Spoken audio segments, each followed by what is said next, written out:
challenge you on one of the statements that you made in the tail end of the campaign in the midterms. That here we go. That, well, if you don't mind, Mr. President, that this caravan was an invasion. As you know, Mr. President, I consider it to be an invasion. As you know, Mr. President, the caravan was not an invasion. It's a group of migrants moving up from Central America towards the border with the U.S. Thank you for telling me that. I appreciate it. Why did you characterize it as such?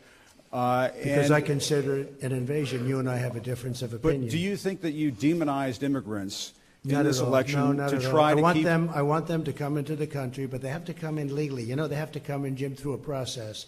I want it to be a process, and I want people to come in, and we need the people. Your campaign. Wait. You know why we need the people, don't you? Because we have hundreds of companies moving in. We need the people. But your campaign had an ad showing migrants climbing over walls and so on. That's true. They weren't actors. They're not going to be doing that. They weren't actors. Well, no, it's true. Do you think they were actors? They weren't actors. They didn't come from Hollywood.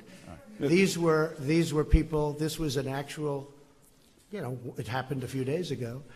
And they're hundreds of miles away, though. They're hundreds and hundreds of miles away. That's not an invasion. Honestly, I think you should let me run the country. You run CNN. All right. And if you did it well, your ratings would be much better. If I may ask one other question, Mr. President, if I may ask one other question, are you worried? That's enough. That's enough. Mr. President, that's I was going to ask one of the other folks. That's enough. Pardon me, ma'am. Mr. President, that's enough. Mr. President, I had one other question, if I may ask, on the Russia investigation. Are you concerned that you may have? I'm not concerned about anything with the Russian investigation because it's a hoax. That's enough. Put down the mic. Mr. President, are you worried about indictments coming down in this investigation? Mr. President. I'll tell you what, CNN should be ashamed of itself having you working for them. You are a rude, terrible person. You shouldn't be working for CNN. Go ahead.